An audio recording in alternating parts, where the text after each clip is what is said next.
Con la colaboración de ITEC Psicología e Ítaca Formación. Muy buenas a todos, gente, ¿qué tal estamos? Bienvenidos a un nuevo episodio de Engrama. Hoy tenemos a Andrea López Boix, que nos va a venir a hablar del análisis funcional de conducta especializado en el trastorno obsesivo-compulsivo. Hago esta intro para recordaros que nos vayáis siguiendo en Twitch, porque esta semana empezamos ya la retransmisión de algunos de los mejores episodios de Engrama. No los vamos a hacer todos, pero los mejores van a estar en Twitch. Y bueno, si queréis tener una relación más directa con Engrama, con nosotros, y además dejar comentarios en vivo a lo largo de las entrevistas, Twitch es vuestro sitio y yo creo que os va a encantar. Eso sí, tendréis que estar puntuales a la hora en la que salga la entrevista. Vamos a ir anunciando por redes, sobre todo Twitter. Así que bueno, estar atentos y nos vemos por allí. Muy buenas y bienvenidos a un nuevo episodio de Engrama. Hoy tenemos como invitada a Andrea López Boix con nosotros para hacer un programa nuevo para Engrama, hablando un poquito de TOC sobre un caso. Y como en todas las entrevistas, nos gustaría, Andrea, aunque te he hecho yo una breve introducción, que te presentes tú, quién eres, a qué te dedicas, qué haces, para que la gente te conozca. Perfecto, pues empezando por el principio, sí, me llamo Andrea, yo soy psicóloga actualmente con habilitación sanitaria, o sea, yo soy de la licenciatura, creo que recordar que incluso soy del último año de licenciatura o por ahí. Terapiascontextuales.com es tu comunidad de formación online en psicoterapia. Entra en nuestra web y elige entre más de 15 cursos disponibles. Fórmate 100% online y con role-playings para que aprendas observando. Encuéntranos en las redes sociales y conecta con otros psicoterapeutas en eventos online. Empieza hoy a formar parte de una gran comunidad. Por ahí va. Por la Universidad Autónoma de Madrid, tengo un máster en terapia de conducta por ITEMA y también el máster de intervención en ABA en autismo y otros trastornos del desarrollo. Esta es toda la parte de titulitis, pero bueno, es mucho más que esto, ¿no? Yo mi trayectoria siempre me he dedicado a la clínica, lo que pasa que ha habido etapas de mi vida en las que me he estado centrando más en determinados colectivos, he trabajado mucho con personas con discapacidad, especialmente también con el colectivo del autismo, y también he trabajado mucho en conducta animal, en la medida en la que me he dedicado a entrenar perros de asistencia y de servicio para personas con discapacidad, ¿no? Y siempre destaco que trabajar con conducta animal me ha hecho mejor clínica, realmente, porque al no tener el instrumento, ¿no?, de la conducta verbal, te las tienes que apañar. O sea, no puedes describir ninguna contingencia y tienes que ir moldeando y eligiendo muy, muy bien los criterios. Entonces, es algo que desde luego ya aprovecho también para recomendar a cualquiera, ¿no?, que sobre todo que se quiera dedicar al análisis de conducta. Actualmente es verdad que ahora ya estoy centrada en la atención psicológica en casos clínicos, en privada. Tengo de momento algunos casos míos porque yo hasta hace un mes estaba viviendo en Asturias, me fui estuve 6 años en Asturias viviendo fuera, he vuelto a Madrid y también actualmente formo parte del equipo de Libertia y de ITEMA. Y estoy encantada de vuelta, o sea que eso es lo que puedo decir de momento hasta aquí. Genial. Bueno, pues en primer lugar, para que vamos a entrar ya de lleno en materia, para que nuestra audiencia parta del mismo punto, podríamos operativizar el concepto de TOC. ¿Qué es lo que implica? Bueno, pues el concepto de TOC, eso, vamos a quitar etiquetas, ¿no?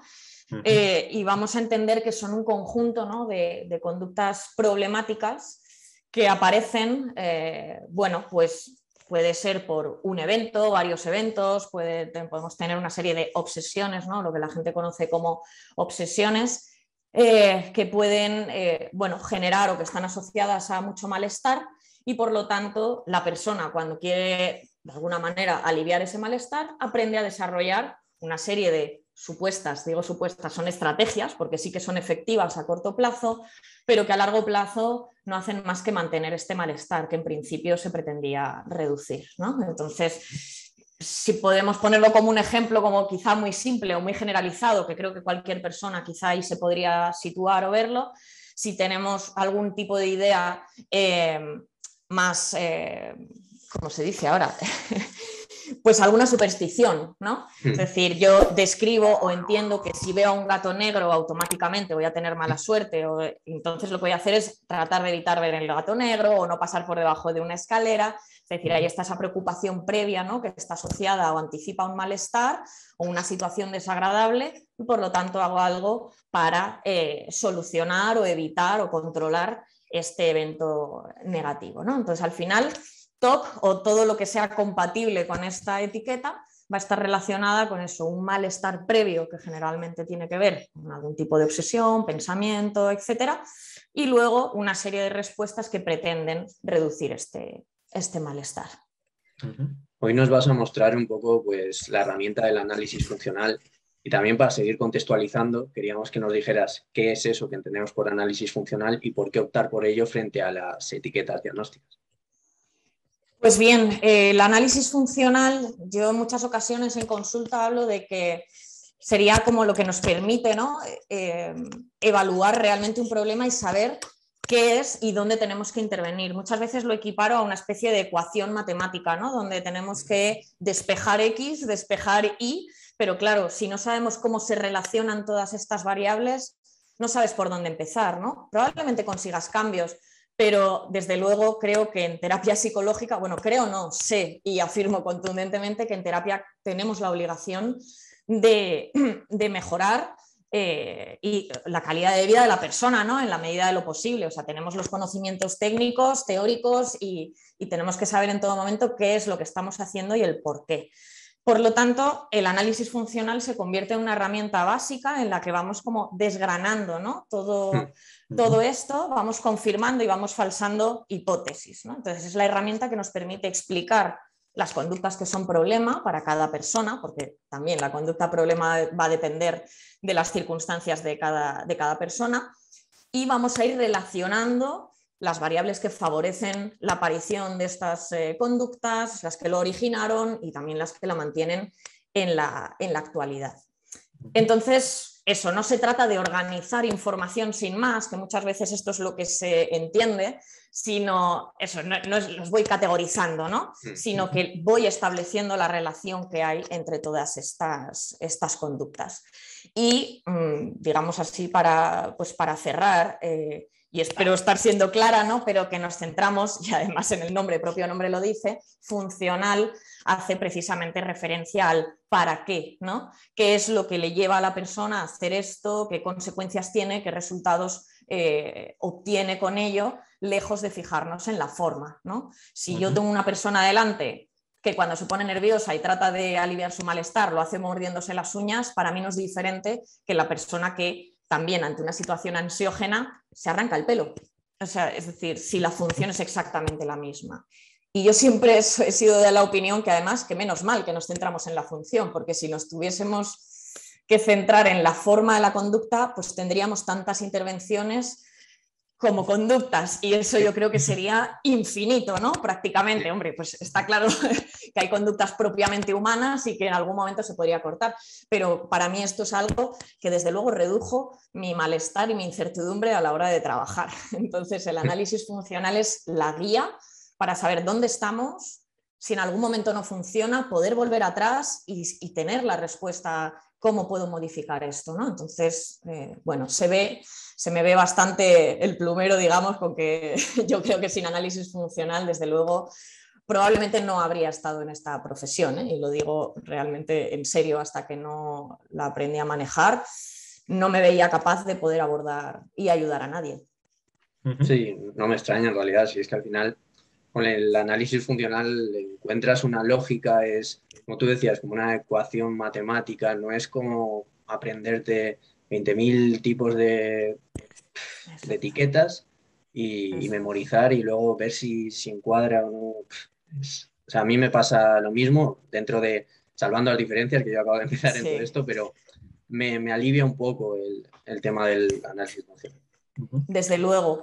Y tiene otro componente importante, ya no solo para el clínico, que estoy hablando desde mi punto de vista, ¿no? Pero sí se nota, incluso antes de intervenir, cuando hacemos la devolución del análisis, cómo la persona ahí ya al menos eso también reduce la incertidumbre, empieza a comprender que quizá este problema solo se da en determinadas circunstancias, cuando lo que percibe es que tiene malestar todo el rato, que esto muchas veces nos lo manifiestan de esta manera, ¿no?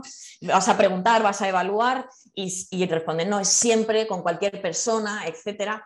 Y de alguna manera esto ya facilita, ¿no?, la intervención, y la implicación es: estoy entendiendo el por qué hago esto, el para qué, y entiendo también que no es todo el rato y que por lo tanto no voy a tener que estar todo el rato pendiente de ello, ¿no?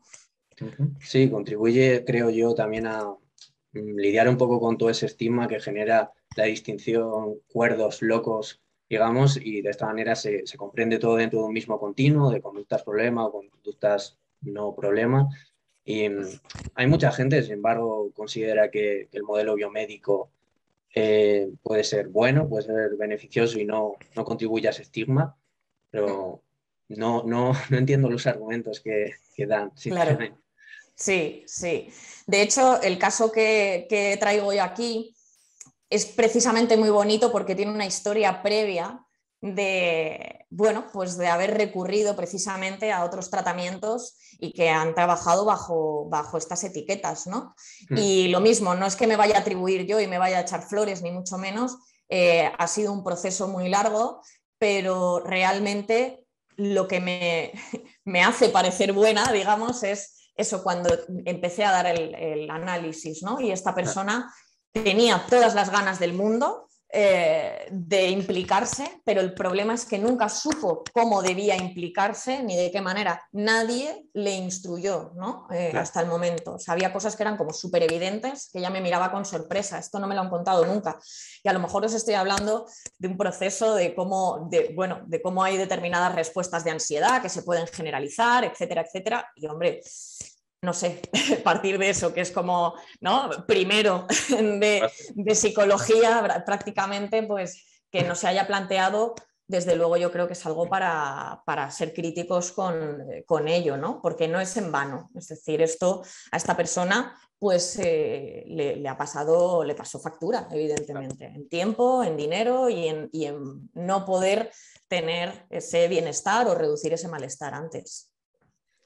Para terminar, así un poco de enmarcar todo esto y ya pasar a desgranar el caso en cuestión, ¿podrías, digamos, esbozar un poco los componentes que forman parte del análisis funcional? O sea, hablarnos de qué son las variables disposicionales, las conductas problema, así. Sí, perfecto.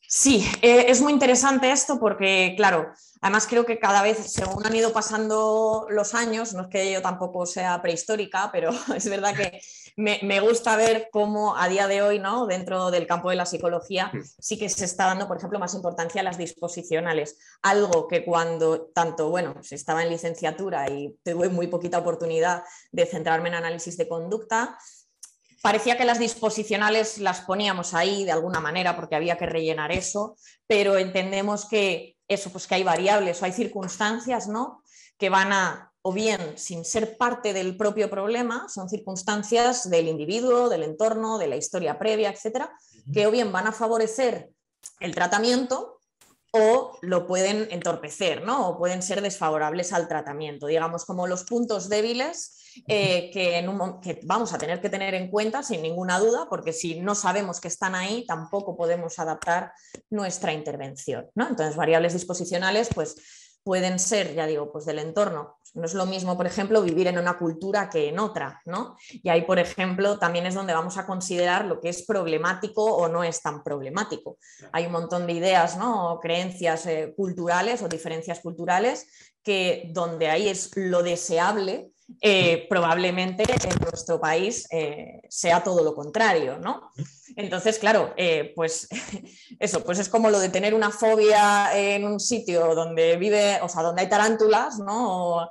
O vivir en España, pues no es lo mismo. Probablemente si estás en Australia te lo vas a tener que hacer mirar, como se dice, ¿no? Y aquí exactamente lo mismo. Pues bueno, esas variables, tanto eso del individuo, del entorno, que vamos a categorizar también, pues variables biológicas, no es lo mismo tampoco el momento evolutivo en el que se encuentra una persona, ¿no? La adolescencia, todos sabemos cómo afecta la conducta, los cambios hormonales, eso, bueno, pues luego afectaciones estructurales, etcétera. la propia historia de aprendizaje del individuo, ¿no? ¿Qué experiencias has tenido a lo largo de tu vida y cómo estas te han afectado? Han ido moldeando, ¿no? También lo que conocemos como personalidad, es como esos patrones que uno muestra a día de hoy, ¿no? O sea, se puede entender y se puede ver en esa historia. Y eso, ¿no? El entorno, pues lo que he comentado, cultura, valores, e incluso el propio ambiente en el que está uno, ¿no? O sea, bueno, nivel socioeconómico, etcétera, pues todo esto evidentemente sabemos que no todo el mundo parte de las mismas circunstancias, ¿no? Y pues, por ejemplo, bueno, tengo aquí los apuntes, pero para que os hagáis una idea, una de las maneras para mí, que me viene muy bien, ¿no? Para organizar la información, pues las variables disposicionales las pongo en verde y en rojo y aquí ganan las rojas bastante por goleada, ¿no? Y esto nos quiere decir tengo que adaptar este caso para sobreponernos a esto y desde luego aprovechar también las que son favorables, que a veces esto se nos olvida, ¿no? ¿Qué recursos tiene la persona? ¿Por qué voy a enseñarle una estrategia de cero cuando probablemente ya tenga formas de enfrentarse a determinadas situaciones que son perfectamente útiles, que son efectivas y que a lo mejor solo tenemos que pulirlas, ¿no? Y esto yo creo que muchas veces se nos queda ahí un poquito a un lado. Entonces, disposicionales súper importantes, porque también la persona le ayuda a situarse y saber en qué punto está y qué herramientas son de las que dispone. A partir de ahí, pues eso, sin dejar de mirar a las disposicionales, ya nos iríamos a las conductas problema, ¿no? Conducta problema lo es en la medida en la que para el individuo le genera algún tipo de malestar, ¿no? Lo que hablábamos con las etiquetas, al final estamos como presuponiendo que determinadas cuestiones tienen que ser problemáticas necesariamente y puede que no, ¿no? A lo mejor una persona que sea muy organizada o muy rígida, pero con un trabajo en el que necesita, ¿no? que reducir los errores al máximo, etcétera, pues puede ser perfectamente funcional. Ahora, si resulta que eso en otros ámbitos de su vida lo traslada y ya tiene pues o discusiones o tarda mucho tiempo, tiene que repetir las cosas sistemáticamente para ese perfeccionismo, ahí es donde ya lo vamos a considerar problemático. Así que problemático en la medida en la que la persona nos diga si sufre por ello, ¿no? Si es algo que quiere que deje de estar en su vida. Y luego, pues eso, con el análisis funcional no tratamos el TOC, lo que tratamos son las conductas problemáticas que serían compatibles, ¿no? con esta etiqueta. Y luego dentro pues, de cada secuencia funcional, de cada ecuación, ¿no? de qué es lo que, cuáles son los antecedentes de la conducta problema, cuáles son los consecuentes, etcétera, pues ahí es verdad que ayuda mucho a la hora de intervenir ver qué variable disposicional en concreto está influyendo en esa secuencia o puede estar influyendo también, ¿no? Entonces, esas serían esas partes. Ahora, a partir de ahí, el análisis funcional, si vamos a las secuencias que hemos estado haciendo, de ahí van a salir los objetivos de trabajo, ¿no? Que parece que siempre el análisis es el analizar en sí mismo, pero lo que extraemos de ese análisis es ese guión bajo el que vamos a trabajar. Estas son las secuencias, por cada secuencia o varias, tendremos unos objetivos determinados y con esos objetivos vamos a plantear el tratamiento, ¿no? Y las técnicas que vamos a elegir, pero sobre todo fijándonos en los procesos de aprendizaje que están implicados en ellas. Vale, pues muy bien, ya con esta base que tenemos un poco estructural de lo que sería el análisis funcional, las conductas problema, las disposicionales y demás, podemos entrar un poco en materia ya en lo que es el caso en cuestión. Entendemos, y esto creo que hay que decírselo a la audiencia, que el caso es de una persona que tiene nombres y apellidos que aquí no podemos decir por protección de datos. Entonces ya nos explicarás un poco cómo te referirás a él o cómo lo vas a hacer, pero que esto es entendible y que la gente no puede preguntar para que la persona no sea identificable. Y ya te damos pie y el caso pues lo ordenas como lo hayas preparado y como creas conveniente. Tienes vía libre. Fenomenal. Pues sí, gracias por comentar esto de lo de la protección de datos, porque a veces también parece que es una especie también de trámite, pero realmente tiene muchísima importancia. Es verdad que esta persona en concreto casi hasta todo lo contrario, ¿no? Me decía que no tenía ningún problema. Por supuesto que hay datos que no voy a desvelar, a pesar de que me haya dado su consentimiento sin ningún tipo de reparo, pero se han cambiado algunos datos que bueno, pues para que no se pueda identificar, tal y como habéis comentado. Pero sí, trabajamos con información sensible, así que es lo mínimo que podemos hacer. Bien, pues me voy a referir a esta persona como Silvia, ¿vale? Silvia acude a consulta pues como 2 meses antes, no llegaría 2 meses antes del estado de alarma por la pandemia. Cuando acude tiene 26 años, es una mujer que está independizada y que vive con su pareja desde hace también bastantes años. Me estoy yendo a las disposicionales para ponernos en contexto. Y estas, digamos, que son pues, las favorables, ¿no? Cuenta con un apoyo familiar importante, tiene una buena relación, voy a decir, actual con su madre y con su padre, a pesar de que durante la infancia sí que recuerda pues, episodios bueno, pues, poco agradables. Y ella, como ella dice, seguramente mis padres no sabían muy bien cómo era esto de educar a un niño, pero sí que hay algunas situaciones que después nos muestran ciertos problemas, ¿no? en algunas cadenas funcionales. Esta persona no tiene ningún tipo de enfermedad previa o actual importante, ni está tomando medicación de ningún tipo. Se considera una persona sociable, de hecho, desde la primera sesión, la manera que tiene de expresarse y demás, o sea, muestra ahí un buen repertorio de habilidades. Y se considera muy empática, algo que ella dice que por un lado cree que es muy bueno, pero que por otro a veces pues, no le ayuda, ¿no? En la medida en la que tiende a priorizar las necesidades de los demás por las propias. Hubo un dato importante aquí y es que me dijo desde el principio que ella no quería depender de medicación psiquiátrica, porque sí había estado previamente bajo diferentes tratamientos psiquiátricos. También comenta que aunque tiene miedo a perder el control, y esto es algo que identifica también muy rápido, ¿no?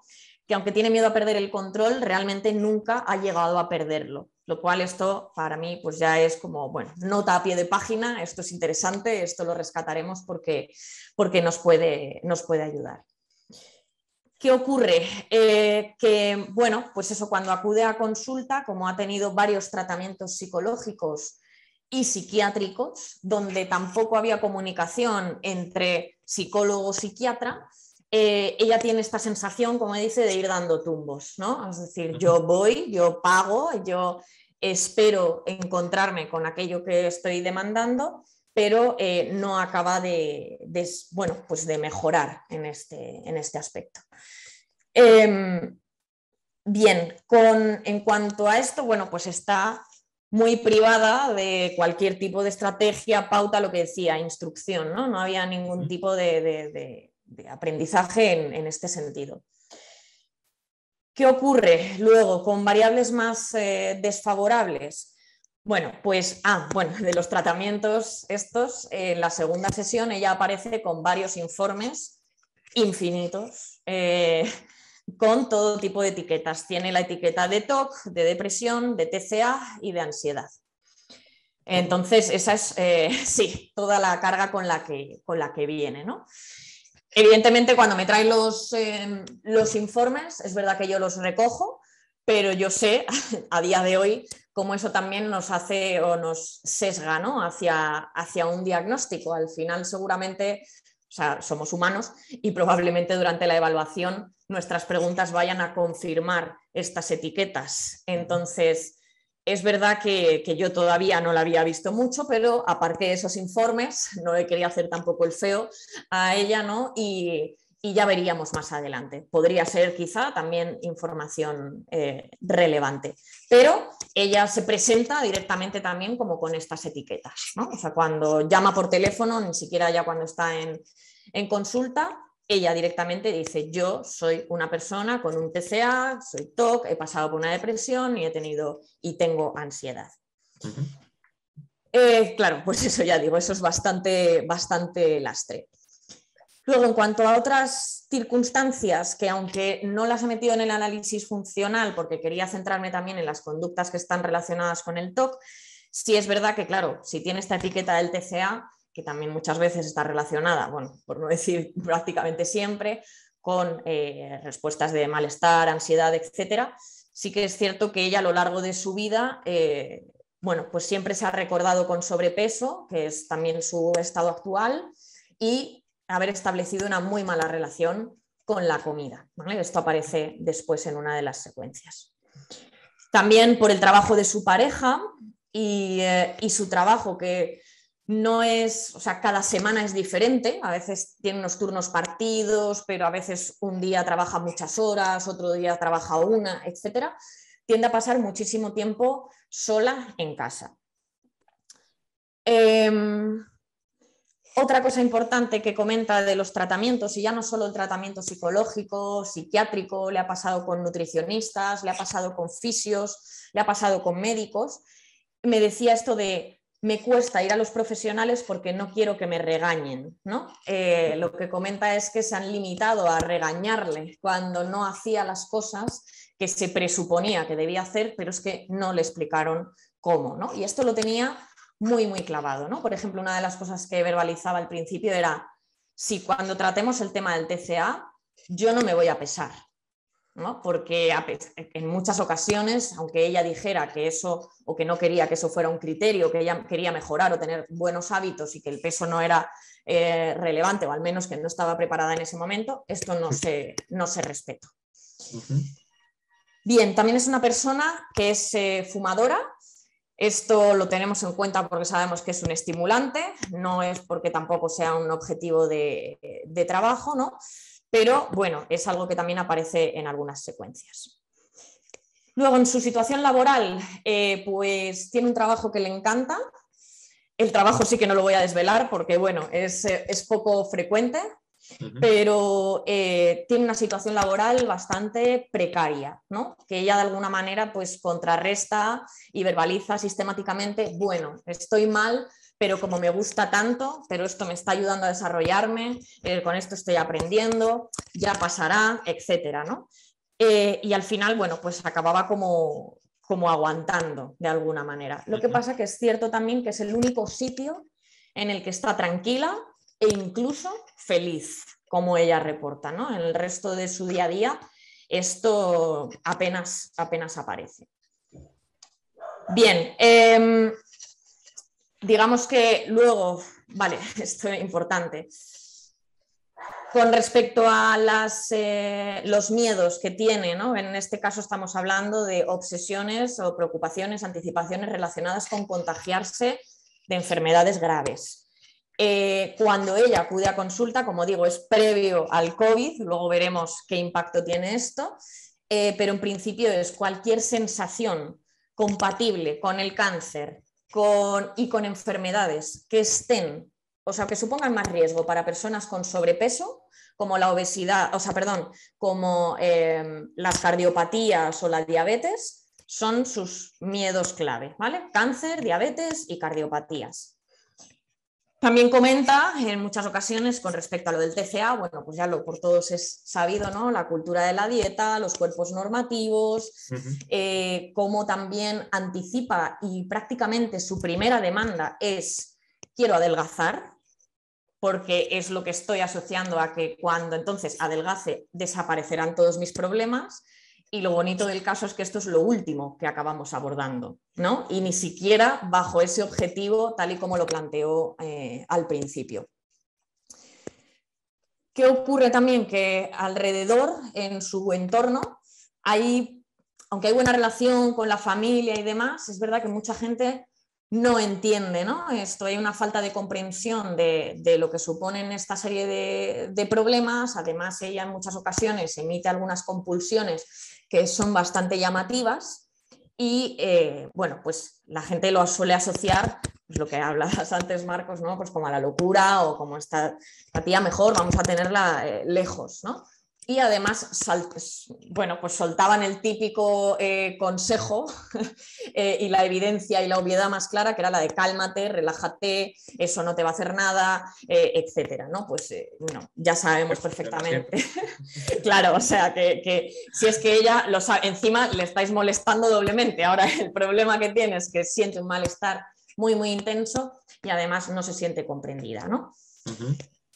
Bien, en general tiene una muy baja tasa de estimulación reforzante, no hay actividades gratificantes, o sea, todo y el sistema de refuerzo prioritario es el de refuerzo negativo, ¿no? Prácticamente todo lo que hace es por escape y evitación, sin que haya... Esto es lo que suelo decir, no es que sea un problema, todos nos comportamos todos los días también, bueno, pues y nos mantienen esas conductas, ¿no?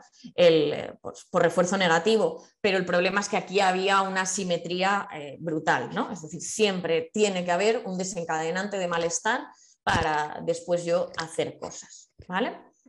Y también, bueno, pues que viene una situación, como ya dice, y además usa la misma palabra, que viene una situación de indefensión, como que ya está agotando el último cartucho. Bien, hasta ahí las disposicionales. No sé si hasta aquí se entiende o voy muy rápido, lo que sea, por favor, no. O sea, me echáis el freno que... Vas perfecto. Fenomenal. Bien, pues entonces en cuanto a hipótesis de origen, ahora iríamos, mira, eso no lo he comentado antes, ¿no? Que me he ido a las conductas problema, pero bueno, conductas problema, hipótesis de origen, realmente también la podemos considerar como una disposicional, ¿no? En la medida que predispone luego a hacer o no determinadas cosas. No hay una hipótesis clara de origen, es decir, no ha experimentado, no ha perdido, por ejemplo, a un familiar por cáncer, etcétera, ¿no? Que a esto le haya llamado la atención y le haya llevado a emitir estas conductas, sino que, bueno, entendemos que ha sido toda una historia de condicionamiento, de aprendizaje, donde ha ido improvisando y ha ido experimentando pues esas consecuencias, ¿no? Esos resultados. Si ya pasamos a las hipótesis de mantenimiento, aunque bueno, esto como digo es previo al COVID, luego vienen las secuencias concretamente de la pandemia, por norma general, cuando Silvia sentía, ¿no? O experimentaba algún tipo de sensación que podría relacionar con el cáncer, la diabetes o alguna cardiopatía, pues esto le genera una activación muy importante, ¿no? De hecho, es verdad que son respuestas que también, como os decía antes, también son muy intensas y como muy llamativas dentro de lo que es la ansiedad, ¿no? O sea, sí que tenía también como vértigos, pero también tenía muchas náuseas, o sea, náuseas que se observaban durante las sesiones, solo están condicionados, ¿no? Pero verbalizando muchísimos eventos, ¿eh? Y era algo pues que prácticamente, o sea, no le permitía seguir hablando y también sufría de mareos, ¿vale? Entonces estamos yendo un poco más allá de la taquicardia, de la tensión, pero que esto, como digo, pues era llamativo, sobre todo el tema de las náuseas, ¿no? Con estas sensaciones, entonces en el caso de tener a mano el ordenador o el teléfono, que este es un clásico, ¿no? Pues lo que hacía automáticamente era poner en internet aquellos síntomas que estaba experimentando, ¿vale? Claro, eso es, eso. Sí, porque además, como ya sabemos y siempre bromeamos, ¿no? en las sesiones, bueno, no siempre, también depende en el momento en el que estemos, pero en el caso de Silvia sí que era lo típico de, vale, ¿qué te ha dicho internet? ¿Que era SIDA o cáncer? ¿No? Porque claro, es que parece que no hay nada más, ¿no? Entonces, bueno, pues ella también verbaliza, yo sé que no tengo que hacer esto, pero no lo puedo evitar, ¿no? Claro, el no lo puedo evitar es cuando consigo aliviar mi malestar es porque probablemente encuentro un síntoma que yo estoy experimentando y no se corresponde con el cáncer, la cardiopatía o la diabetes, y entonces ahí acaba todo, ¿no? Sin embargo, cuando todavía sigue habiendo dudas, ¿no? Esto se refuerza porque eso está confirmando una duda que me lleva a seguir comprobando hasta que finalmente pues, me pueda quedar tranquila. Claro, en la propia respuesta de mirar en internet hasta que no tengo o no salgo de la duda, en ese proceso sigue estando muy condicionado con las sensaciones de malestar o de ansiedad o activación, como las queramos llamar, ¿no? Por lo tanto, esto también es como ese bucle en el que se sigue condicionando y siguen apareciendo estas respuestas. Entonces, mirar en internet en sí mismo acaba siendo también ansiógeno, ¿no? Entonces, bueno, esta es la parte que desde luego pues no ayuda. ¿Que no tiene el ordenador? Pero que además el tipo de síntoma que tiene, si por ejemplo sospecha de cáncer de piel, que también era algo muy habitual, pues entonces mi discriminativo es el espejo, voy al espejo, me observo, me toco y tiene exactamente los mismos consecuentes, ¿no? Forma diferente, pero misma función. Si no llegaba a verse bien en el espejo, si notaba algún bulto, etcétera, entonces le pedía a su pareja que le mirase, le tocase. Si no estaba su pareja, entonces se hacía fotos, las enviaba para recibir, bueno, pues una respuesta por parte de las personas, ¿no? Claro, ¿qué ocurre? Aquí sí es verdad que la gran parte de las veces, aquí además tenemos ese refuerzo social, ¿no? También esa atención, y que generalmente las personas que son importantes para ellas pues le quitan importancia a esto. Siempre, incluso aunque vean algo que pueda ser sospechoso, ¿no? Por lo tanto, este es como lo que sabe que le reconforta sí o sí. También, ¿qué ocurría mientras ella, en el caso de tocarse, bueno, no, en todas las comprobaciones, mirando en internet, tocándose, viéndose en el espejo y demás, dice que ella verbaliza, o sea, está pensando constantemente: me voy a morir, estoy enferma. Entonces, claro, aquí ya, además, eso está aumentando muchísimo el malestar, ¿no? Estamos echando leña al fuego, pues hablando más coloquialmente, ¿vale?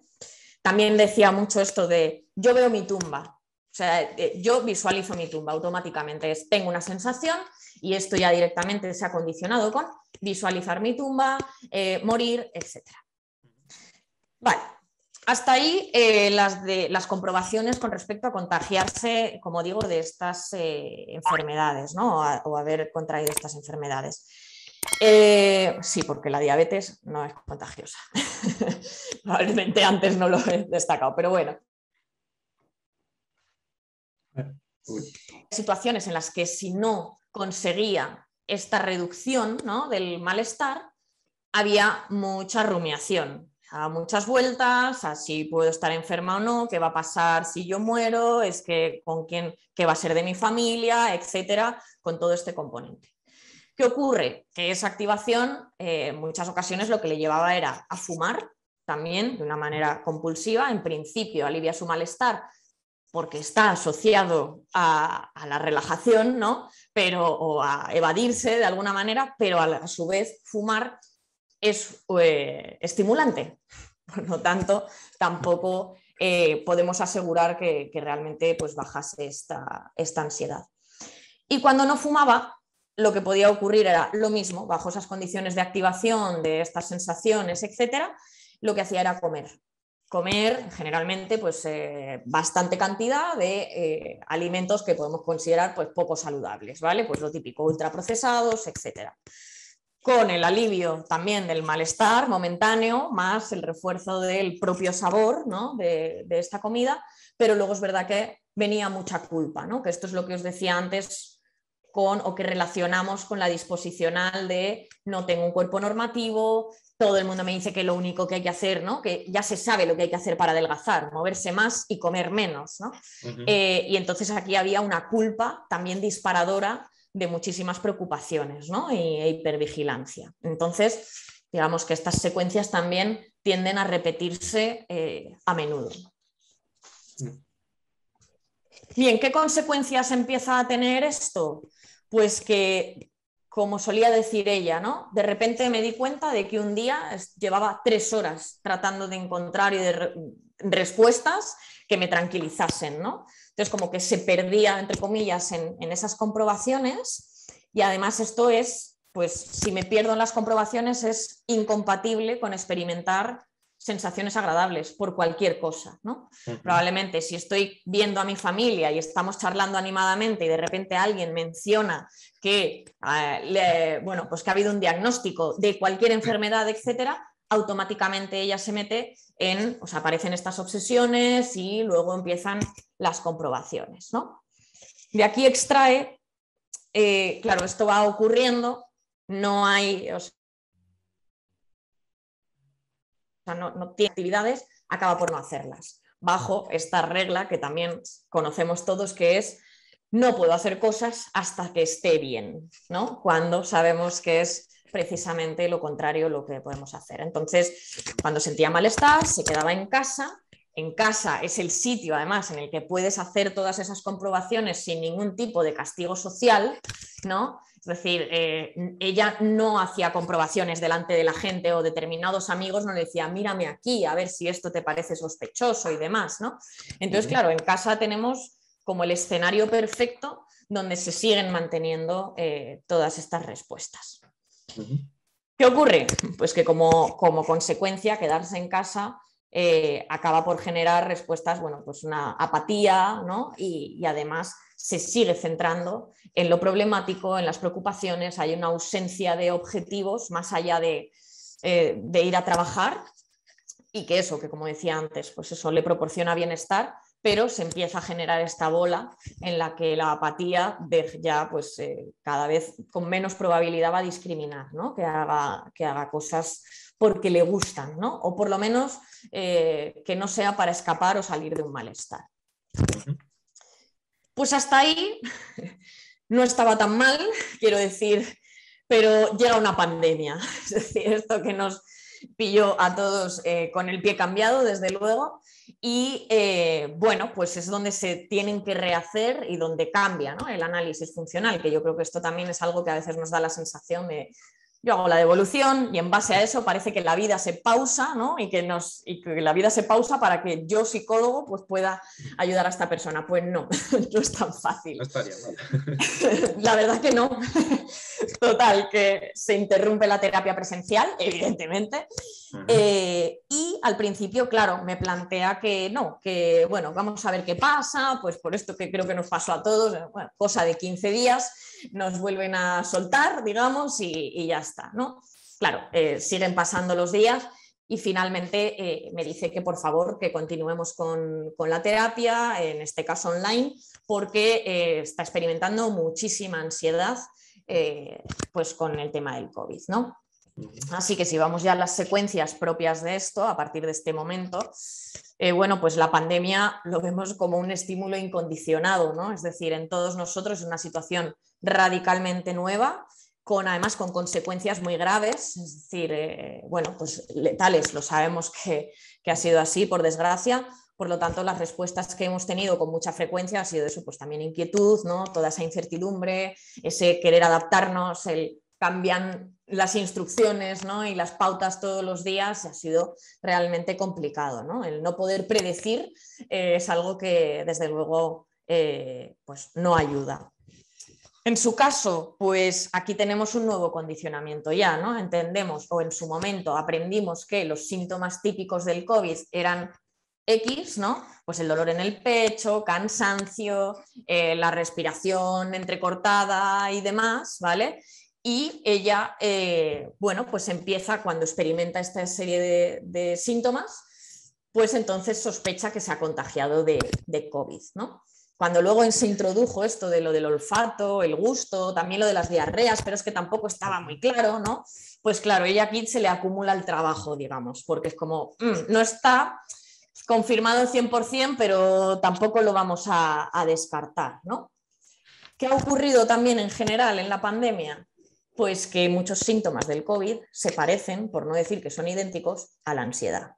Entonces hemos tenido personas que o bien, claro, han consultado diciendo tengo ansiedad y lo que tenía era COVID y al revés, ¿no? Entonces esto desde luego que era un problema.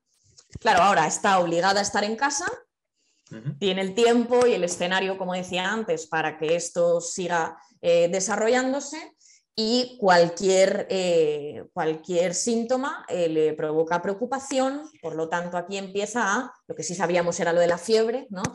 Pues termómetro a mano, a la mínima que sintiera algo más de calor, en vez de atribuirlo probablemente al clima, pues era tomarse la temperatura de manera sistemática y bueno, esto le aliviaba evidentemente si no se confirmaba que tuviera fiebre. Como os digo, al igual que en las otras secuencias, mientras se estaba tomando la temperatura, como lleva un rato, bueno, luego ya con las pistolitas estas ya no tanto, ¿no? Pero antes de tener estos, que había que hacer la toma de la temperatura masiva, pues hay que esperar unos minutillos. En esos minutos de espera era cuando también verbalizaba, voy a morir, estoy contagiada y si he contagiado a alguien, etc. Si no era el termómetro, pues ya estamos también pues, con todas estas autoobservaciones,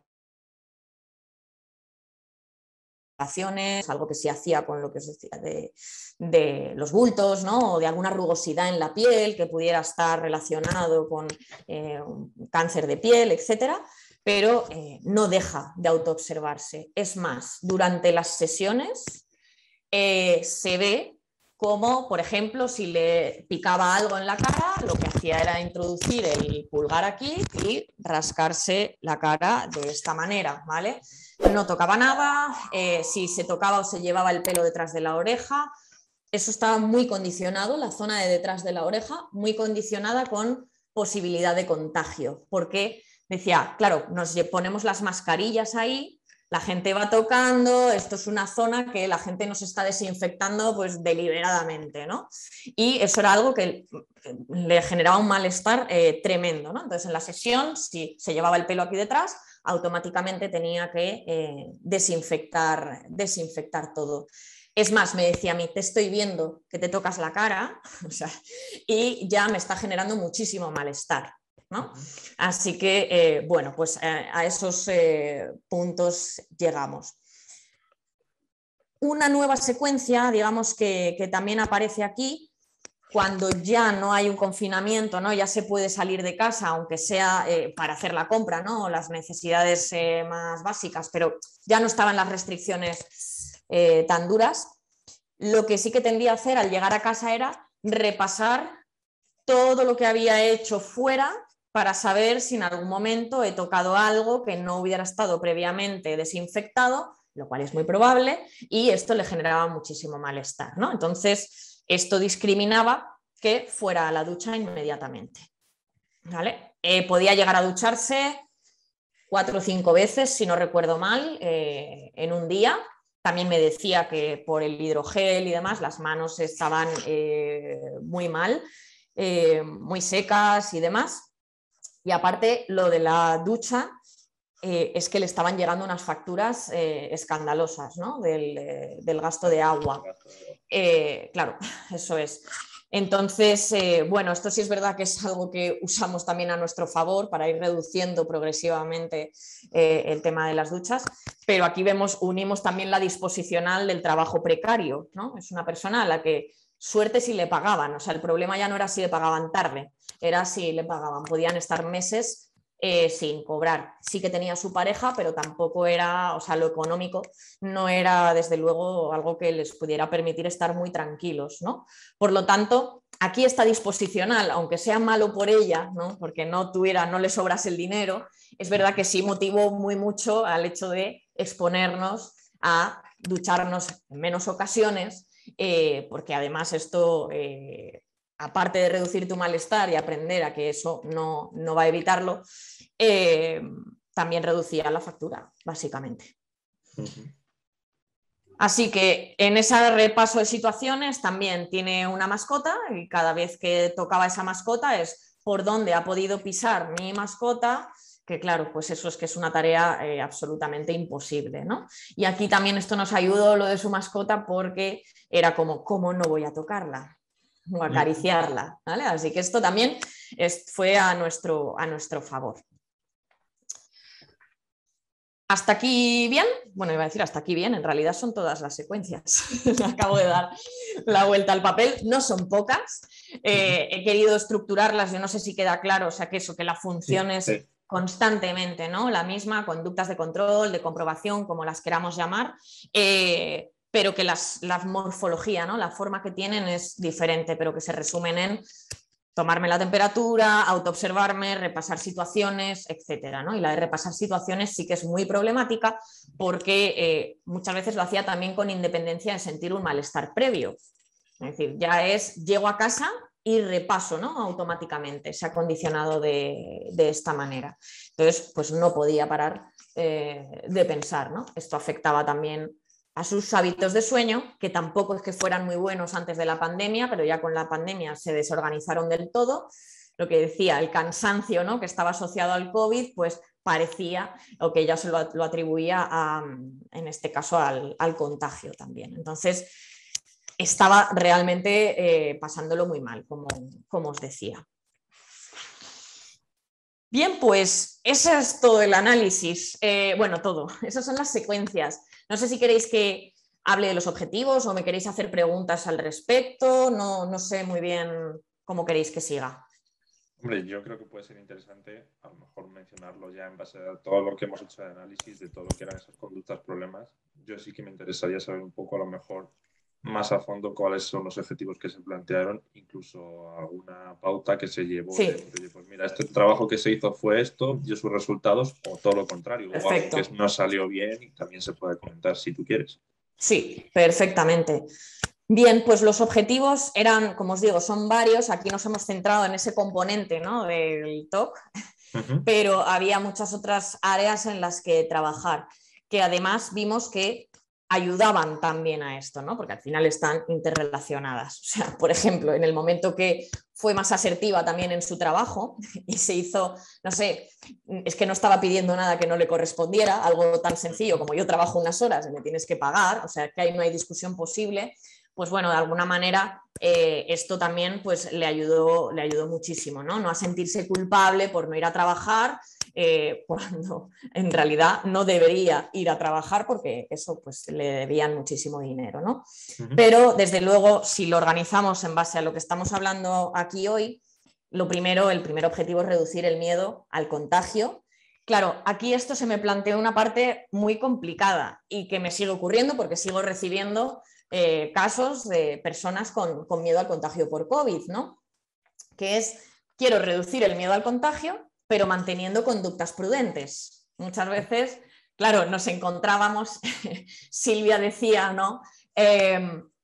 No harás que vaya por la calle abrazando a desconocidos y demás, y es como, pues no, o sea, probablemente tampoco, ¿no? Si no tuvieras, eso sería peor el remedio que la enfermedad, vaya, igual alguien se lo toma mal y con toda la razón, ¿no? Pero cuando también ella podía usar estos argumentos de lo que quería hacerme creer que era prudencia y en realidad era una conducta de evitación, ¿no? Pero la verdad es que ella desde el primer momento entendió muy bien el análisis funcional y entendía, ¿no? Y sabía discriminar muy bien cuando estaba evitando y cuando pues no. Entonces, bueno, el establecer, digamos, unos criterios de qué consideramos que es prudente y qué consideramos que ahora es exagerado o desproporcionado a la realidad que tenemos. Entonces, con el miedo al contagio por un lado y también el reducir el miedo anticipatorio a contagiarse de alguna enfermedad grave. Luego, sí. Que esto es al final una toma de conciencia también del problema de saber cuándo estoy evitando y cuándo realmente es por prudencia. Eso, o sea, una de las cosas que da el análisis funcional también es esto, esa toma de conciencia de cuándo hago una cosa o cuándo es por otra. Exacto, exacto. Los clientes a veces preguntan, es que no sé si estoy evitando o no sé qué. Es como, bueno, pues vamos a analizar esta situación y vamos a ver realmente, porque no siempre la evitación es problemática. O sea, es mejor, no sé, hay un fuego, corre, ¿no? A ver si es como me tengo que exponer, que esto sí es verdad que muchas veces les ocurre, ¿no? Están en el proceso de terapia y es como, quieren aguantar todo y es como que no, hay cosas que no hay que aguantar, ¿no? Entonces vamos a diferenciar entre lo que es útil y lo que bueno, pues nos va a ayudar a mejorar en nuestro día a día. Luego también empezamos a recuperar hábitos y trabajamos otro objetivo, los hábitos básicos de autocuidado, que era algo, bueno, autocuidado no introduciendo la parte de limpieza, que evidentemente era la compulsión, ¿vale? Pero otros hábitos de autocuidado, como organizar los horarios también de comidas, los hábitos de sueño, etcétera, porque, como digo, estaba todo súper desorganizado y ahí podían ocurrir condicionamientos pues uno tras otro, ¿no? Y también favorecer el problema. Entonces, poner un poco de orden ahí. Luego también recuperar el placer por hacer actividades de ocio. Claro, esto ya os estoy hablando más avanzado, esto tuvimos que postergarlo y dejarlo más para el final. Y bueno, contar con ello también para exponerle, ¿no? a diferentes situaciones. Luego a reducir también el malestar y el estrés y la culpabilidad, ¿no? que siente en el trabajo, porque parece que sea ella, como dice, la especialita, ¿no? No quiero ir a trabajar y les pongo en una tesitura y entonces como no, vamos a ver también cuáles son tus derechos y eso, pues no, pues ahí eso también le ayudó muchísimo a reducir la activación. O sea, como veis, esas disposicionales es que no le están ayudando, ¿no? O sea, lo que generan es mucha preocupación e indefensión. Después, mejorar la percepción de sí misma. Pues era una persona que también en su momento verbalizaba y se hablaba de una manera terrible, ¿no? O sea, es decir, infravalorándose. Es una persona muy válida en su trabajo. Nunca se lo ha creído lo suficiente, pero es muy válido y ahí están los datos objetivos, ¿no? Pero incluso así, pues siempre se ha quitado valor, ¿no? Y en esto empezamos a trabajar, pero sobre todo en la medida también que se ha ido exponiendo y ha ido observando los resultados de sus actos. No pasa por cambiar lo que te dices, ¿no? Delante del espejo, sin más, que parece ser una técnica infalible que leemos por ahí. Y en fin, como que ojalá fuera tan fácil. Y por último, pues mejorar sus habilidades para tomar decisiones y solucionar conflictos, ¿no? Que siempre, claro, tomar decisiones implica asumir ciertos riesgos y para una persona que tiene tantas conductas de control, pues prefiere quedarse en donde está, digamos, que correr el riesgo de estar peor, ¿no? Y también cuando fuimos avanzando en este sentido se notó una mejora súper importante. Los objetivos, ahora las técnicas, ¿no? Yo voy a hablar de procesos, ¿vale? De aprendizaje que están detrás. Para reducir el miedo al contagio y el miedo anticipatorio a enfermar de algo grave, pues hicimos exposición con prevención de respuesta, es decir, me voy exponiendo, en este caso también progresivamente, ¿vale? Hicimos una jerarquía de menor a mayor dificultad. También hicimos un proceso de moldeamiento verbal, ya que había muchas reglas, muchas verbalizaciones, ¿no? Que anticipaban, me voy a contagiar, no puedo exponerme, yo no puedo hacer esto, es imposible, etcétera. Bueno, o bien moldearlas o bien directamente extinguirlas, sin más. O sea, no prestar mucha atención si no es algo que vaya a discriminar comportamientos proterapéuticos, ¿no? Entonces, hicimos esta combinación, digamos, ¿no? Aquello que pueda facilitar al principio la exposición y después en la exposición esperar a que bajara su nivel de ansiedad y malestar. ¿Nos podrías poner un ejemplo de cómo estructurasteis esa jerarquización en cuanto a la exposición? Sí, la jerarquía, la verdad es que lo hizo muy bien, o sea, es decir, fue súper específica, hizo muchos pasos, que hay muchas personas que a veces esto les cuesta, ¿no? Y probablemente porque no se han puesto en la situación de imaginarse a qué se van a exponer, y a lo mejor porque tampoco se quieren exponer a ellas y no te van a dar ideas. Entonces, claro, evitación en la propia realización de la jerarquía, ¿no? Entonces, ella lo hizo muy bien. Empezábamos con un simple salir a la calle. Al principio era su pareja la que estaba haciendo la compra, es verdad que desinfectaban todo y demás, que creo que esto también lo hemos hecho algunos, pero en unos momentos determinados de la pandemia, ¿no? Esto se mantuvo hasta mucho tiempo después. Entonces empezaba por bajar las escaleras de su edificio, ir al portal y volver a subir a casa. Ese es el criterio, digamos, más bajo para que os hagáis una idea, ¿no? Entonces, desde ahí hasta directamente salir a la calle, incluso también lugares abiertos, interactuar con gente, aunque fuera a distancia, por ejemplo, con su familia, no hablaba más que por videollamada. Entonces, Claro. algunas era como, bueno, pues vamos a bajar a la calle, vamos a verles desde la ventana también, porque claro, los padres son mayores, ella tiene miedo a que el contagio, pues sí, son pacientes más de riesgo. Y lo mismo, aquí lo que decíamos, prudencia, ¿no? Pero quieres ver a tus padres, seguramente te alegres por ver a tus padres, pues esta es una de las situaciones de la jerarquía, ¿no? De las últimas, de las más difíciles, eran las de volver a sentarse en una terraza o a comer fuera de casa, ¿no? Sí tenía muchísimas rumiaciones con respecto a esto de el camarero ha sacado el plato de la cocina y ella imaginaba todo lo que podría haber pasado en la cocina, ¿no? Por lo tanto, bueno, a la mínima que veía algo que no funcionaba, o sea, que podía estar, a lo mejor un tenedor estaba rayado, pero no es que estuviera sucio, ¿no? Pues automáticamente pedir que lo cambiasen, etc. claro, aquí ¿qué es lo que a mí me ayudó a que se expusiera? Pues que como el trabajo era su única actividad gratificante, ¿vale? Aunque fuera trabajo, y bueno, tenía una buena relación con los compañeros y además le gustaba mucho más el café que tomaba en otras terrazas, ¿no? O en los descansos del trabajo, pues le fue relativamente fácil exponerse a esto. Es más, era una de las últimas o de las más difíciles, pero se expuso bastante antes, ¿no? Porque dijo, tenía que elegir.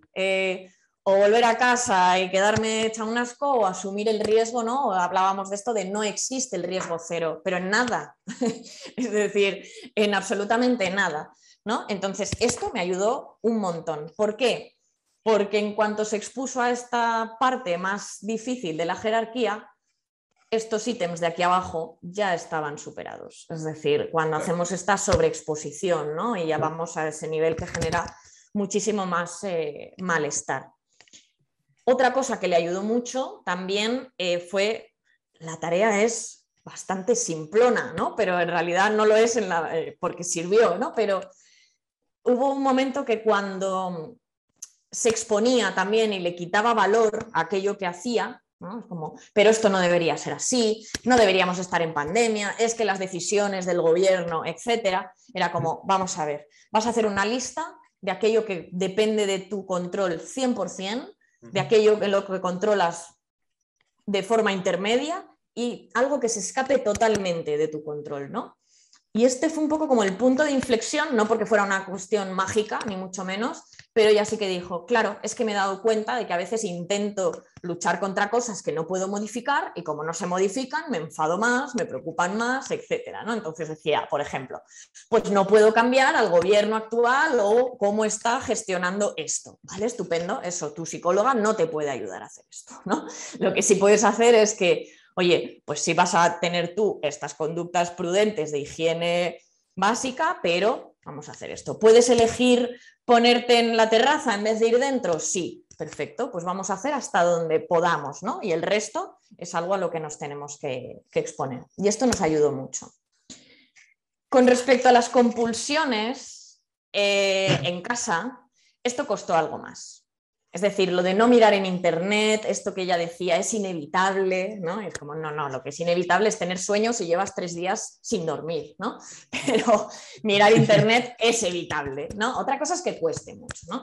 Entonces, aquí sí que planteé directamente, más que la prevención de respuesta como tal, ¿no? El no emitir la compulsión, si le costaba mucho, lo que hacíamos es, si no puedo evitarlo, lo que voy a hacer es cambiar algo del ritual. Por lo menos no seguimos reforzando un mismo patrón, ¿vale? O sea, dentro de lo malo, bueno, pues esto quizá es lo mejor, ¿no? En vez de que realice esta compulsión. Si la realizaba, pues o si también le parecía como inevitable esto, podíamos aplicar o decirle que realizara cualquier conducta incompatible. ¿Vale? Bueno, pues escribir algo, por ejemplo, le gustaba mucho pintar, esto es algo que no he comentado, ¿no? Entonces, eso, pues en vez de ir al ordenador y estar tecleando y demás, coges tu libreta, pintas, porque además me dices que también pintando como que logras parar todos estos pensamientos, ¿no? Al menos durante un tiempo, vamos a hacer eso. Y si no, lo que hacíamos era posterga la compulsión, ¿no? De tal manera que nos diera tiempo a que la curva de la ansiedad o del malestar disminuyera y que deje de tener sentido la realización de la compulsión, ¿vale?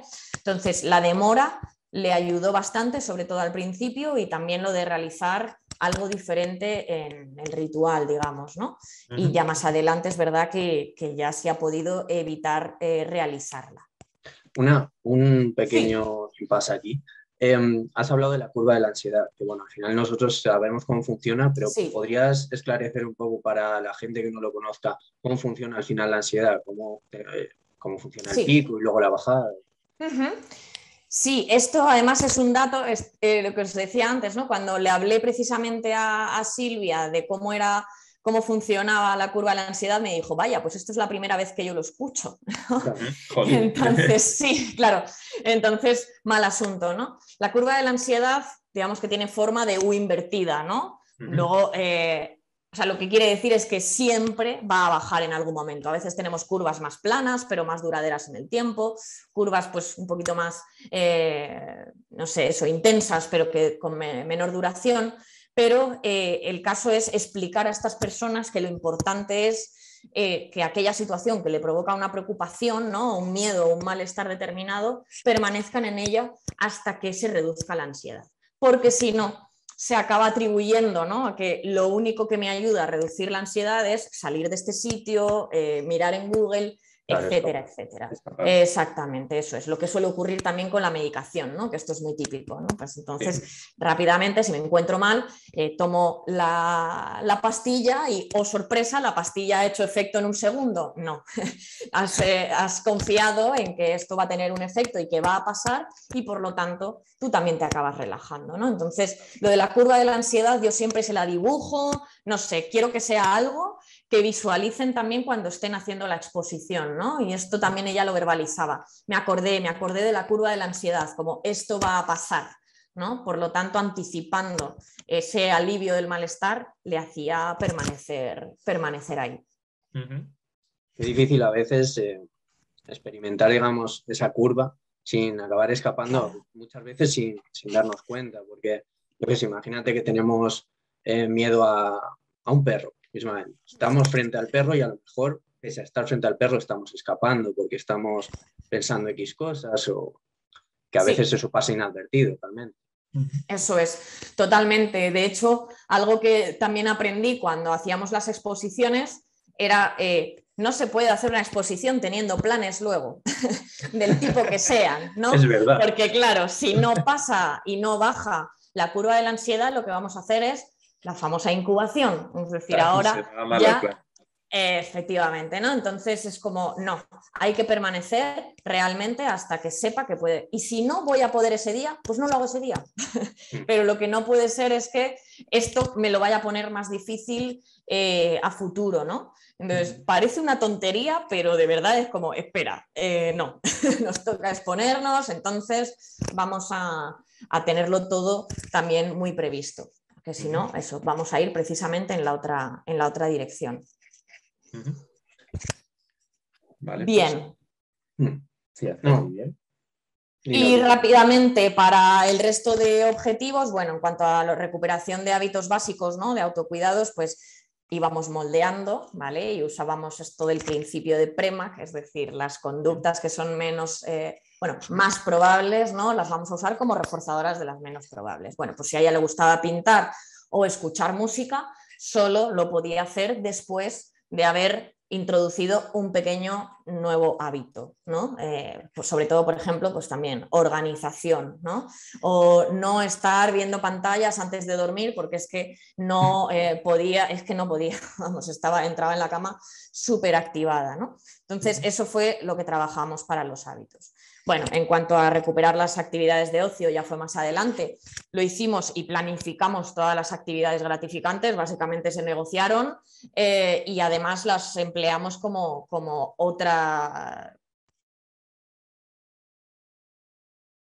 parte de la formarte a no sé dónde. Si ya vamos a ir a la piscina, primero ve a informarte, ¿no? Y vas a ir ahí y no te vas a meter en la piscina todavía porque todavía tenemos miedo al contagio y demás, pero lo íbamos moldeando de esta manera.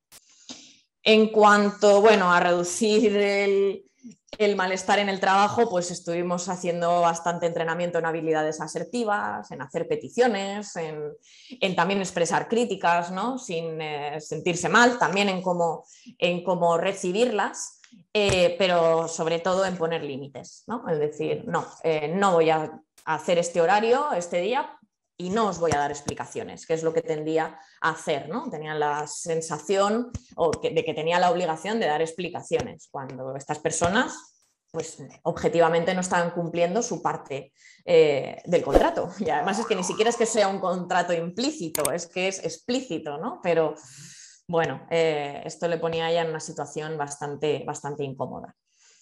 En cuanto a mejorar la percepción de sí misma, pues hacíamos también, por un lado, exposición, es decir, vamos a ver en qué cosas sí eres buena, que seas capaz también de destacar aquello en lo que eres buena y no restarle valor, ¿no? O no atribuirlo a que todo lo que te sale bien es porque tu entorno te lo ha puesto fácil o porque te miran con buenos ojos, etcétera, etcétera, sino, oye, vamos a basarnos en pruebas objetivas, ¿no? Y la verdad es que ha estado muy bonito también pues todo ese moldeamiento verbal que ha ido ocurriendo, ¿no? durante la terapia, donde antes ella se machacaba, por decirlo así, ahora es muchísimo más analítica y es más objetiva. Y por último, bueno, pues entrenamiento en resolución de problemas, ¿no? Que también implicaba o ha visto la relación que tenía con cuáles son las evitaciones, quiero evitar el conflicto, sin embargo estoy manteniendo mi malestar por no solucionar el conflicto, tengo miedo a que me respondan de esta manera, etcétera. Y eso la verdad es que fue pues muy rodado, esa parte. ¿Cuánto... Y de momento, sí. No, te quería preguntar, ¿cuánto se prolongó todo el proceso de terapia? Pues no ha sido corto, he de deciros, y probablemente os podría decir que ha sido el caso más extendido en el tiempo que he tenido yo nunca, ¿no? Realmente a mí me entraban a veces dudas de decir, igual estoy tardando tanto porque hay algo que se me escapa, pero realmente había cosas que trabajar, lo que yo entiendo, y ella también era perfectamente consciente, y esto yo se lo pregunté porque también yo quería salir de esas dudas, ¿no? Siempre estábamos trabajando algo y ella necesitaba ir muy poco a poco también para afianzar los aprendizajes, ¿no? A lo mejor podríamos haber hecho unas exposiciones que ya fueran de mucha ansiedad y podría haber estado bien, pero a lo mejor no se habrían mantenido en el tiempo si hubiera dado un alta que creo que con ella podría haber sido precipitada, sobre todo teniendo en cuenta todas las disposicionales que tiene, ¿no? Entonces, sobre todo eso, el tema del trabajo, las disposicionales propias de la pandemia. Entonces, creo que prácticamente hemos estado un año. Ahora está en seguimiento, estamos muy espaciadas y estamos llegando a ese bonito momento en el que habla solo de cosas que están saliendo bien. Por lo tanto, esto es sintomático, ¿no? Y la verdad que está pues fenomenal. La verdad es que se lo ha trabajado muchísimo. Y bueno, yo creo que eso, que esas disposicionales previas también son las que han impulsado a esto, ¿no? Os dije, esto era como su último cartucho. Lo que pasa que creo que si algo se hubiera parecido a lo que recibió anteriormente, ¿no? El no te comprendo o el te regaño o me limito a regañarte, pues esta persona pues, seguramente no habría aprendido. Entonces, he de decir que a mí ella me lo ha puesto realmente fácil porque ha sido una persona que se ha implicado muchísimo y yo sé que había mucho sufrimiento ahí. Entonces, bueno, pues en eso. Sí, bueno, y tú también al final te has adaptado al ritmo de esta persona, porque eso tampoco es fácil y hay gente que quiere cambios rápidos ya, quiere que las cosas se consigan de un día para otro y hay cosas que requieren tiempo y adaptación. O sea, al final tú lo que has hecho ha sido, entre comillas, un traje a medida con este análisis funcional específico para esta persona y lo has ido adaptando a las circunstancias que se estaban dando a lo largo del tiempo. Llámalo pandemia, llámalo el ritmo de esta persona, llámalo y demás. Eso es, tal cual. Yo te quería preguntar también, no sé si esto lo puedes contar o a lo mejor ni lo sabes, pero anteriormente en esas experiencias que había tenido previas, ¿cómo se materializaba, por así decirlo, todo este tema de la búsqueda de control, de no lidiar bien con la incertidumbre? ¿Qué obsesiones o compulsiones tenía años previos? Sobre todo el tema de contagio o de contraer algún tipo de enfermedad, sobre todo eso. Y a veces en relación con otras personas, están pensando mal de mí o estarán pensando, sobre todo ahí en relación con la imagen corporal, ¿vale? Lo de salgo a un restaurante y todo el mundo me está mirando o me va a estar juzgando porque si me pido un brownie, yo que tengo sobrepeso, no puedo estar pidiéndome un brownie, ¿no? Entonces, también como la comprobación y muchas veces lo que ocurría era que rumiaba esto y tenía respuestas un poquito agresivas hacia las personas, agresivas en el término verbal, ¿vale? Pero sí que podía saltar donde a lo mejor la otra persona, nada que ver, estaba mirando, como decíamos, ¿no? Porque tiene ojos, no porque necesariamente la estuviera juzgando. Estaba más relacionado con esto, pero siempre ha sido higiene, comprobaciones y sobre todo relacionado con enfermedades. Sí, vamos, que o sea, giraba casi siempre hacia lo mismo. No sé si tienes alguna cosilla que quieras añadir con respecto al caso. Pues yo creo que no. También, como ha sido un proceso tan largo, estos días estaba repasando historias clínicas y es como, ha sido bonito, también el prepararlo por darnos cuenta, ¿no?, de hasta dónde hemos llegado, pero creo que no, la verdad creo que no me dejó mucho que sea relevante, ¿no?, para que quede claro. Pues yo sí quería hacer también una pregunta de cara a ti como terapeuta. Yo esto es una de las cosas que cuando he hecho las prácticas me ha venido bien, que es que tú aprendes ciertas cosas con cada caso. Y yo creo que también puede ser bonito preguntarte qué has aprendido tú o qué ha sido para ti desde el lado del terapeuta este caso. ¿Qué ha supuesto para ti, vaya? Pues este caso ha supuesto que, por ejemplo, yo sabía eso, que ella estaba sufriendo muchísimo, como os he dicho, veía respuestas muy intensas, solo con hablar, ¿no?, lo que os decía de las náuseas y arcadas y demás, y era como, va a resultar muy difícil el que empiece a trabajar, ¿no? Entonces lo que he aprendido es que incluso a pesar de ese gran sufrimiento y durante tantos años, porque en realidad no se conocía prácticamente sin tener preocupaciones y estando con estas conductas de control, ¿no? Entonces, sobre todo a mí, que me quito el sombrero de verdad, porque yo, como suelo decir, no sé si lo habría hecho mejor. O sea, el sobrepasar eso, ¿no? Es verdad que lo hemos adaptado, pero me ha enseñado que realmente...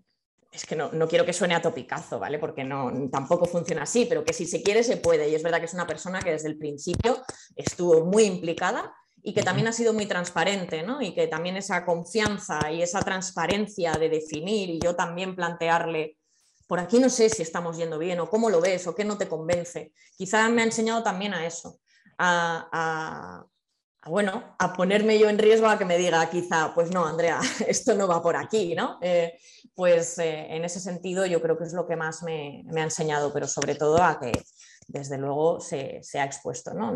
Me mandó un día el meme es que no sé si lo habéis visto, que era maravilloso, que sale Sylvester Stallone en Rambo y pone yo volviendo, diciéndole a mi terapeuta... o mi terapeuta preguntándome qué tal me ha ido con la exposición, ¿no? Y sale ahí pues demacradísimo, pues sí, este tipo de cosas, ¿no? Es como, me siento Rambo ahí demacrado, pero estoy orgullosa, ¿no? Y de hecho ella fue la persona, escribí un post en mi Instagram, que bueno, tengo ahí abandonado, ya tendrá telarañas y tal, pero dijo una frase muy bonita que fue, estoy cagada, pero funciono, ¿no? Que ahí es donde empezó todo este proceso de me sigo exponiendo, me sigue generando malestar, pero aún así estoy empezando, ¿no?, pues a vivir más tranquila y a pues poder disfrutar de otras cosas. Pues la verdad que para terminar con esa frase queda todo puesto el broche. Nada, te agradecemos muchísimo que hayas venido a contarnos, a desgranarnos todo este caso, porque además hemos visto que el TOC no es eso, que por ejemplo, no sé si conoces la película típica de Tok Tok, que te empiezan a salir ejemplos de TOC muy, muy paródicos, muy estereotipados y que creo que poco ayudan. Así que Totalmente. Te agradecemos muchísimo que nos hayas desgranado este caso, agradecemos a Silvia y le mandamos un saludo desde aquí. Sí, seguro, lo verá. Y nada, pues por nuestra parte, lo dicho, ha sido un placer tenerte y que el próximo, esperamos verte de nuevo por aquí. Fenomenal, pues igualmente chicos, de verdad, y creo que también lo que queremos que se mantenga o se repita en un futuro hay que mantenerlo y de verdad daros las gracias por generar estos espacios y por el trabajo que lleva, que no se ve desde fuera y que por favor, me habría encantado a mí durante mi licenciatura tener todos estos recursos, y bueno, pues quedaos con eso, que seguramente ya os lo han dicho mucha gente, pero también para que os lo creáis, porque siempre hay mucho trabajo detrás. Gracias. Así que enhorabuena. Muchísimas gracias. Muchas gracias, un abrazo. Nos vemos entonces, hasta luego.